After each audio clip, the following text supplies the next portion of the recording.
Aba, napalapit naman ng aming konsihala. Yes. Ayan guys, narito ang lola nyo sa ano, kasi ibinabarangay ang lola nyo. Ayan, no? Oh, eto yung mga opisyales, oh. Pinabarangay kasi ang lola nyo. Binirangay. Oh, ayan, si konsihala, umaalis pa, oh. Palibasa na, barangay ang lola. Kunwari lang yun. Ay, nako. Hindi guys, ano. Nakuha kasing judges ang lola nyo dyan sa ano ng mga bata. Sa, ayan, sa mga event. Ayan. Nag-vlog na ako kanina, kaya lang na ano, na hindi ko napatay. Ang dami, ang haba.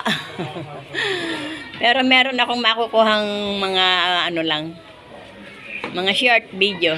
Sige guys. Ayan, oh. Ayan po ang aming school, oh. TQ Elementary School.